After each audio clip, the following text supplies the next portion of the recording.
මෙන්න මේ ලෙඩේ වාට අවිලා තියෙනවද කියලා චුට්ටක් බලන්න. බලමු ගිහලා මොකද්ද කේස් එක කියලා.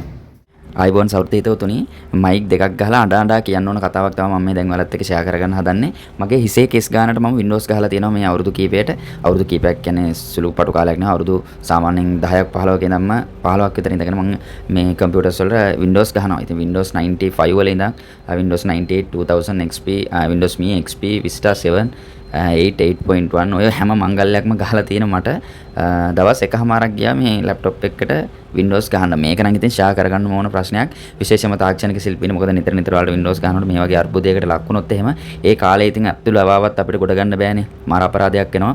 ඉතින් මේ අත්දැකීම ඔයාලත් එක්ක ෂෙයා කරගන්නවට වැඩිය මට මේක පසු කාලේ රිමයින්ඩ් වෙන්න ඕන නිසා මම මේ වීඩියෝ එක දානවා. මේක මට සාමාන්‍යයෙන් මේ උනේ දෙවෙනි වතාව වෙන්නේ නැති. අවුරුදු ගානකට කලින් මේ වගේ සිද්ධියක් වෙලා තියෙනවා. ඉතින් ඊට පස්සේ මේ අත්දැකීම අලුතෙන් ආයෙ නැවත අලුත් වුණා. ඒ නිසා මේක ලොකු කාලයක් ගියා මට ඒක රිසෝල්ව් කරගන්න. ඉතින් ඔයාලත් මේ අත්දැකීම් බෙදා ගන්න ඕන දෙයක්. බලන්න කොහොමද මම මේක රිසෝල්ව් කරගත්තේ කියලා කොතනද ලෙඩේ තිබ්බේ කියලා ඇහුවොත් එහෙම හිතා ගන්න බෑ. ඉතින් මේ වගේ දේවල් ඔයාලටත් වෙලා ඇති වෙච්ච කට්ටිය ඉන්නවනම් කමෙන්ට් සෙක්ෂන් එකේ අත්දැකීම් ෂෙයා කරගන්න.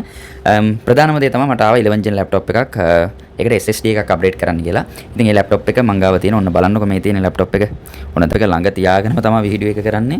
මට හයි කරන්න කලින් මට මේක වීඩියෝ එකක් කරන්න ඕනේ කියලා හිතුණා. මේ තියෙන්නේ මං දැන් SSD එකක් ගහලා තිනවා. මේයින්ම දෙකක් ගහලා තවත් වෙන බ්‍රෑන්ඩ් එකකිනුත් මං SSD එකක් try කරා. මේක ඒත් ගහගන්න බැරි මට්ටමකට ආවා. ප්‍රධානම ප්‍රශ්නේ තමයි මං ඔයාලට පෙන්නන්න.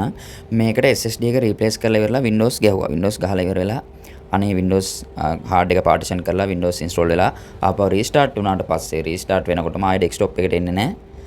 blue screen error එකක් ඇවිල්ලා restart වෙනවා. blue screen error code එක තමයි inaccessible boot device කියලා තමයි වැටෙන්නේ. මම ඔයාලට ඒකේ රූපරාමු ටිකක් මම එකතු කරන්නම් මේකට.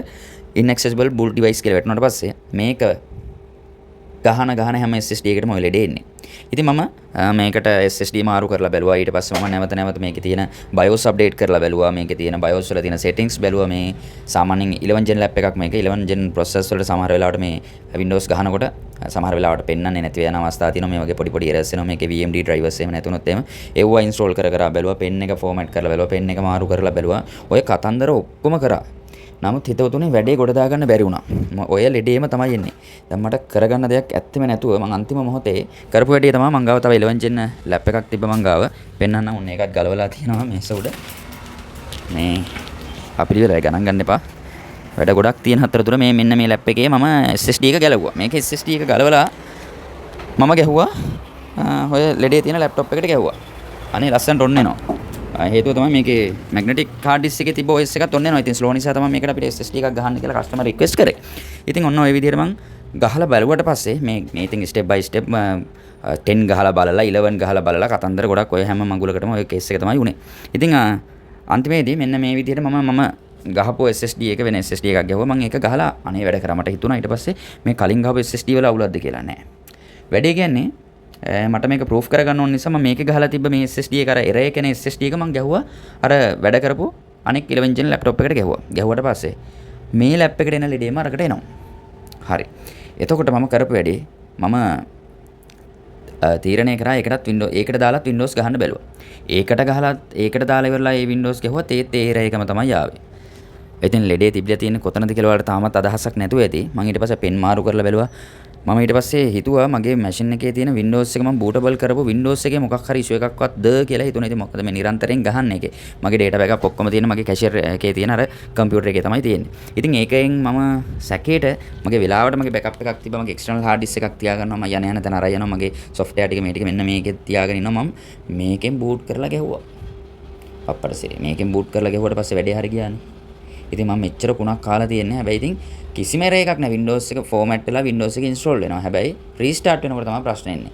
ඉතින් මම දන්න තවත් තාක්ෂණික ශිල්පීන් හිතවතුන් කීප දෙනෙක් මේ විස්තරය සාකච්ඡා කරපුවාම ඉතින් විවිධ හේතු කාරණා කිව්වා. ඉතින් ඒ කාරණා මාත් බලලා තිබ්බේ. තව අලුතෙන් කියපු දේවලුත් ඉතින් try කරලා බැලුවා. RAM වලට සමහර වෙලාවට වගේ issues එනවා. ඉතින් මම අන්තිම මොහොතේ තීරණය කරා මේ NVMe lane එකේ මොනවා හරි issue එකක් processor එකේ මොනවා හරි detection වල මොනවා හරි issue එකක් වෙන්නේ නැති deep level එකේ ඇත්ත කියලා තමයි විශ්වාස කරේ.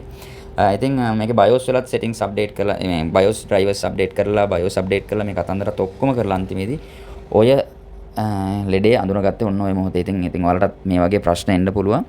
අනිවාර්යයෙන්ම තමන්ගේ data backup කරලා තියෙන machine එකේ තියෙන සමහර වෙලාවට ඒ hard එක ඒ කොපියම තමයි මම මේ external hard disk එකකට දාලා තිබ්බේ. මේ hard disk එකට දාලා තිබ්බෙත් ඒ කොපියම තමයි.